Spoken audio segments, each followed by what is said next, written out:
Olá meninas, aqui quem fala é a Daiane do grupo Esposas que Oram. Nós estamos na leitura de Uma Vida com Propósitos de Rick Warren. Hoje vamos ler o dia 35, O Poder de Deus na Fraqueza. Somos fracos, mas pelo poder de Deus viveremos com Ele para servir vocês. 2 Coríntios 13:4. Eu estou com você. Isto é tudo que você precisa. 2 Coríntios 12:9. Deus realmente gosta de usar pessoas fracas. Todos têm fraquezas. Na verdade, você tem uma coleção de defeitos e imperfeições físicas, emocionais, intelectuais e espirituais. Você também pode viver situações incontroláveis que o enfraquecem, como restrições financeiras e relacionais. O mais importante é o que você faz com isso. Normalmente, negamos as fraquezas. Nós as defendemos, damos desculpas, escondemos e tornamos a senti-las. Isso impede que Deus as use de forma que deseja. Deus tem uma perspectiva diferente da fraqueza humana.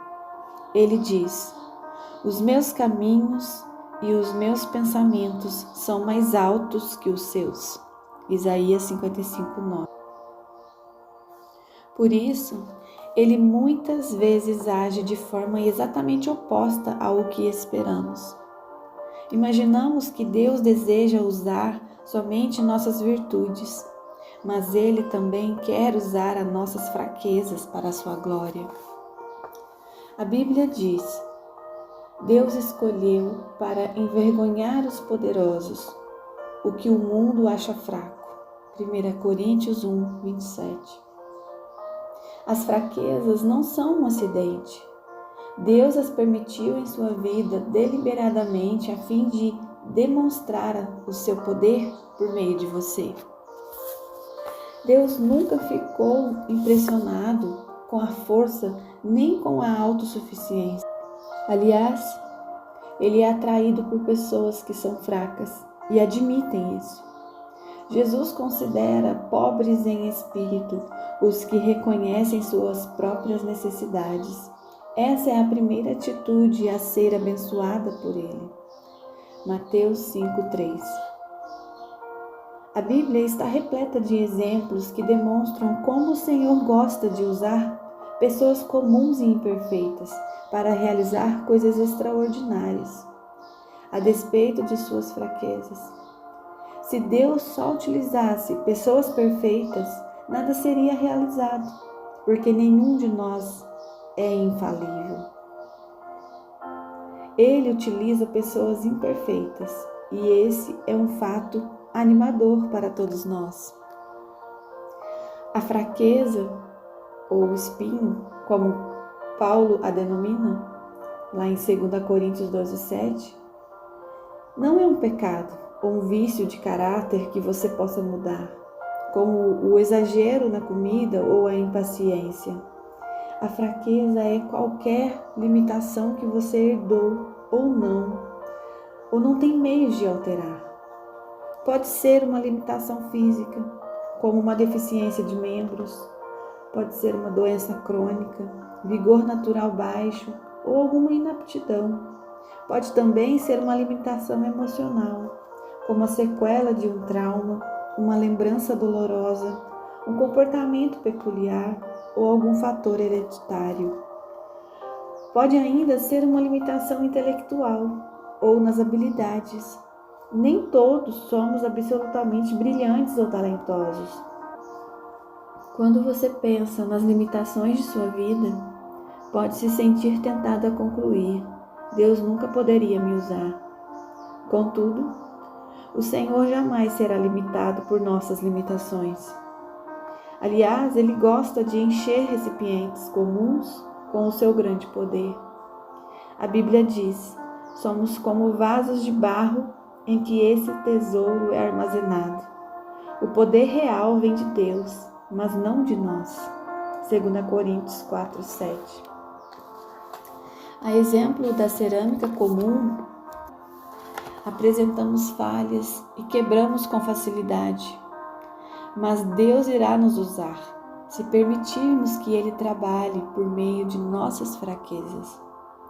Para que isso aconteça, devemos seguir o exemplo de Paulo. Admita suas fraquezas. Confesse suas imperfeições, pare de fingir que é perfeito e seja honesto a respeito de você mesmo.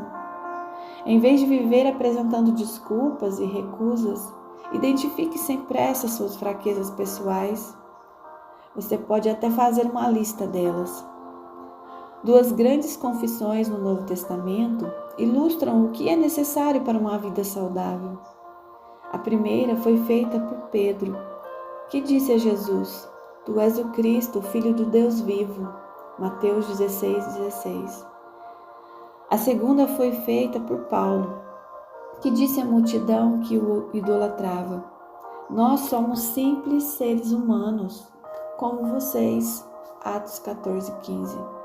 Se você quer que Deus o use, deve saber quem é Ele e quem é você. Muitos cristãos, principalmente líderes, esquecem-se da segunda verdade. Somos apenas humanos. Se uma crise for necessária para que você admita isso, Deus não irá hesitar em permiti-la, pois Ele o ama. Regozije na sua fraqueza.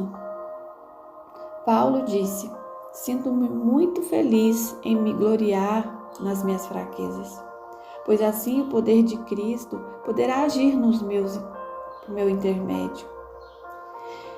E como sei que tudo é para Cristo, estou muito contente com a minha fraqueza. 2 Coríntios 12:9-10. Em princípio, isso não faz nenhum sentido. Queremos ser libertos de nossas fraquezas, mas não nos regozijarmos nela. O regozijo, no entanto, é uma expressão de fé na bondade de Deus.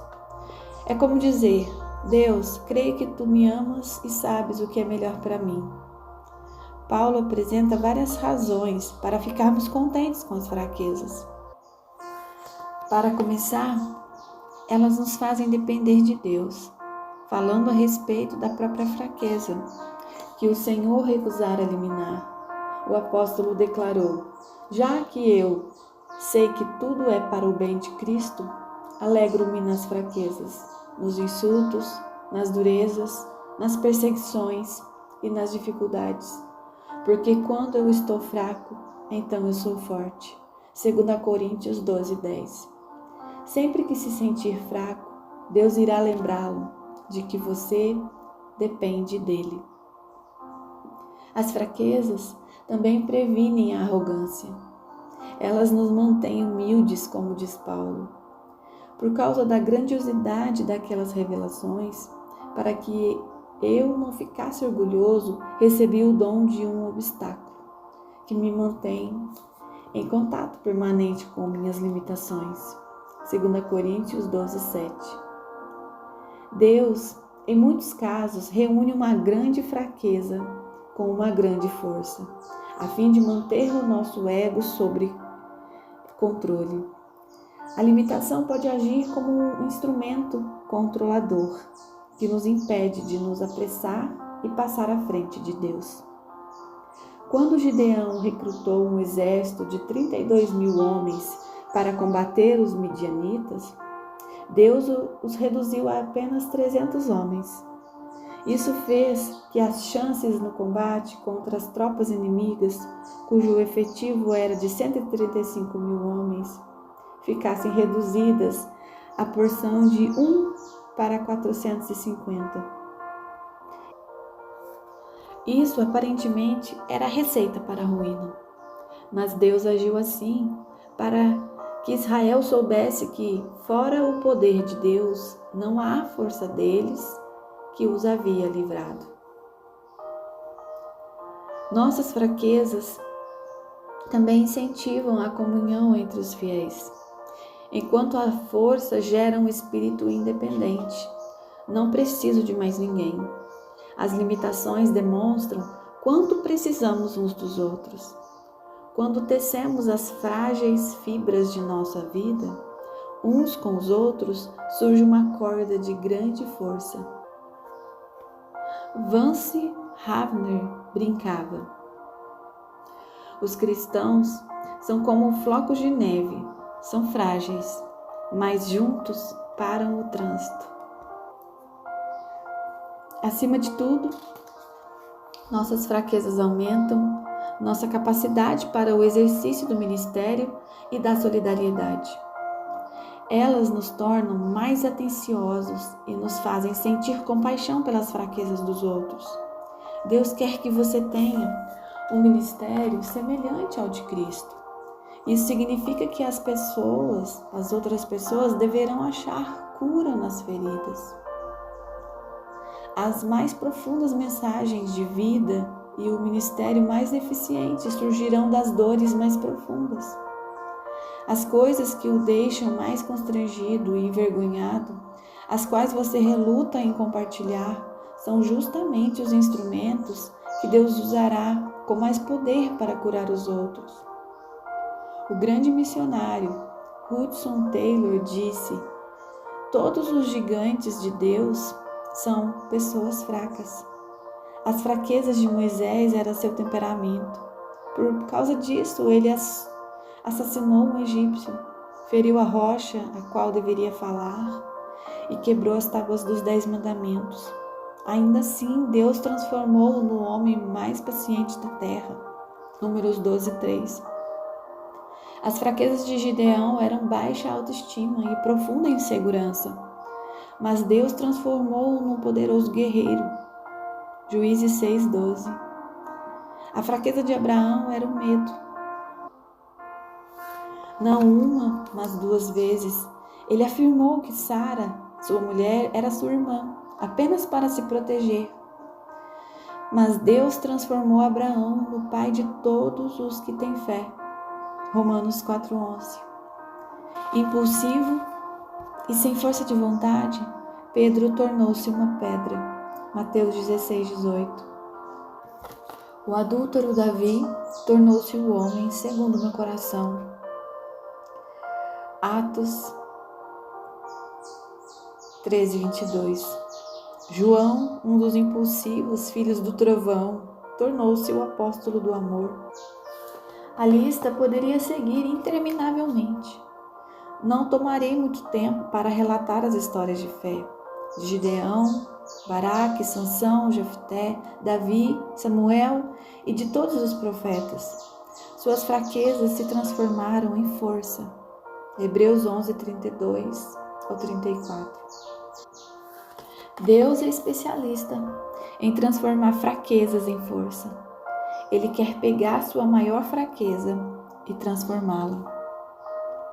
Compartilhe suas fraquezas de forma sincera. O ministério começa com a vulnerabilidade. Quanto mais você baixa a guarda, tira a máscara e fala sobre suas lutas, mais Deus poderá usá-lo para servir outras pessoas. Paulo deixava transparecer sua vulnerabilidade em todas as suas cartas. Ele abertamente compartilhava suas falhas. Quando quero fazer o bem, não o faço. E quando tento não cometer erros, acabo errando do mesmo jeito. Romanos 7:19. Ele compartilhava seus sentimentos. Eu contei-lhes tudo quanto sentia. 2 Coríntios 6:11. Ele compartilhava suas frustrações. Fomos pisoteados e totalmente subjugados. Pensamos que jamais iríamos sobreviver àquela situação. 2 Coríntios 1:8. Ele compartilhava seus medos. Quando fui até vocês, estava fraco, amedrontado e trêmulo. 1 Coríntios 2:3. É claro que a vulnerabilidade é arriscada. Pode ser assustador baixar a guarda e abrir a vida aos outros.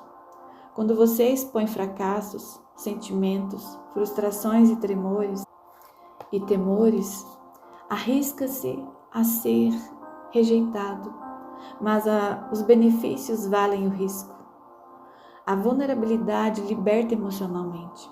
Quando nos abrimos, aliviamos a tensão e dissipamos os medos, o que é o primeiro passo rumo à libertação. Nós já vimos que Deus concede graça aos humildes, mas muitos não compreendem a humildade. Ter humildade não é se sujeitar ou negar a própria força, mas ser sincero a respeito das próprias fraquezas. Quanto mais franco você for, mais obterá a graça de Deus e também receberá a graça dos outros. A vulnerabilidade é uma qualidade cativante. Somos naturalmente atraídos por pessoas humildes. A pretensão causa antipatia, mas a sinceridade atrai, e a vulnerabilidade é o caminho para a intimidade. É por isso que Deus quer usar as suas fraquezas, não apenas suas boas qualidades ou virtudes. Se as pessoas virem apenas as suas qualidades, irão desanimar e pensar: bem, melhor para ele, mas nunca poderei fazer isso. Entretanto, quando veem Deus usá-lo, apesar de suas fraquezas, animam-se e pensam: talvez Deus possa me usar também. Nossas qualidades podem resultar em competição, mas nossas fraquezas propiciam a vida em comunidade. Em algum ponto da vida, você terá de decidir se quer impressionar ou influenciar as pessoas. Você pode impressioná-las à distância, mas tem de chegar perto para influenciá-las. Quando você fizer isso, elas poderão perceber suas imperfeições. Não há nenhum problema nisso. A qualidade essencial para a liderança não é a perfeição, mas a credibilidade. As pessoas devem ser capazes de confiar em você. Caso contrário, não o seguirão. Como você constrói credibilidade? Não fingindo ser perfeito, mas sendo sincero. Glorie-se em suas fraquezas. Paulo declarou: vou apenas gloriar-me de quão fraco sou e quão grandioso é Deus para usar uma fraqueza dessas para a sua glória. 2 Coríntios 12:5. Em vez de se apresentar como ícone de invencibilidade e autoconfiança, veja-se como um troféu de graça de Deus. Quando Satanás apontar as fraquezas que você tem, concorde com ele e deixe o coração transbordar de louvores a Jesus, que compreende todas as nossas fraquezas, Hebreus 4:15, e ao Espírito Santo, que nos ajuda em nossas fraquezas, Romanos 8:26. Deus também pode transformar uma virtude em fraqueza, a fim de nos usar mais ainda. Jacó era um manipulador, passou a vida conspirando e fugindo das consequências. Certa noite, ele lutou com Deus e disse: não te deixarei ir, a não ser que me abençoes. Deus respondeu: tudo bem, mas então lhe deslocou a articulação da coxa. O que significa tudo isso? Deus tocou o ponto forte de Jacó. O músculo da coxa é o mais forte do corpo humano e transformou-o em fraqueza. Daquele dia em diante, Jacó passou a mancar, para que jamais voltasse a fugir. Isso o forçou a depender de Deus, quer desejasse, quer não. Se você quer que Deus o abençoe e o use de forma grandiosa, precisa estar disposto a mancar até o fim de seus dias, pois Deus usa pessoas fracas.